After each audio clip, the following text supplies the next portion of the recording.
লাস্টে যা বেঁচে ছিল ওকে দিয়ে দিয়েছে, আমার থেকে নিয়ে খাচ্ছে। আহারে। শেষে চলে এলাম আমরা ডিনার করতে। তো কোথায় ডিনার করব কিছুই আমরা বুঝতে পারছিলাম না। তো আমরা চলে এলাম একটা জাপানিজ রেস্টুরেন্টে।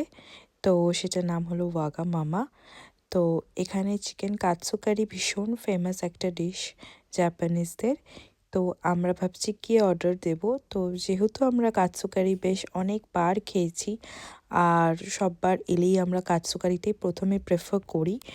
তো সেই জন্য ভাবলাম একটু কিছু নুডলস অর্ডার করি। আর এদিকে বাচ্চাদের এন্টারটেনমেন্টের জন্য না ওরা এরকম কালার্স দেন ড্র করার জন্য পেপার সব কিছুই দেয় যাতে বাচ্চারাও বোর না হয়। আর এই যে আমাদের চলে এসছে নুডলস। আর এই নুডলসটার নাম আমার একদম মনে পড়ছে না এই মুহূর্তে। আর আমি একটু চিলি অয়েল দিয়ে খাচ্ছি, বেশ একটু ঝাল ঝাল লাগে, বেশ বেশ ভালো লাগে আমাদের এই চিলি অয়েল দিয়ে এই নুডলসটা খেতে। আর এদিকে আরনা দেখাচ্ছে যে ও কীভাবে স্প্যাগেটি খাচ্ছে। সো ও এভাবেই বলছিল স্প্যাগেটি খাচ্ছে কীভাবে দেখার জন্য।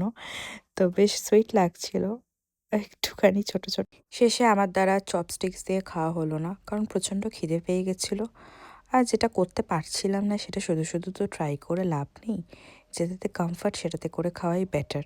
তো ওই জন্য সেসব দিয়ে আমি কাঁটা চামচ নিয়ে নিলাম আর খাওয়া শুরু করে দিলাম। অবশেষে খিদে পেয়ে গেছিলো, আর যাই হোক না কায়দাটা পরে কোনো এক সময় করা যাবে। তো ভাবলাম যাক এখন খাওয়াতেই মন দিই। রোহানকে যেটুকু বেঁচেছিল দিয়ে দিয়েছে, কম দিয়েছে, চিংড়ি কম, চিকেন কম, সব কম দিয়েছে ওকে। লাস্টে যা বেঁচেছিল ওকে দিয়ে দিয়েছে, আমার থেকে নিয়ে খাচ্ছে। আহারে। চলো এবার তাহলে বাড়ি ফেরার পালা। খাওয়া দাওয়া ঘোরা সব কম।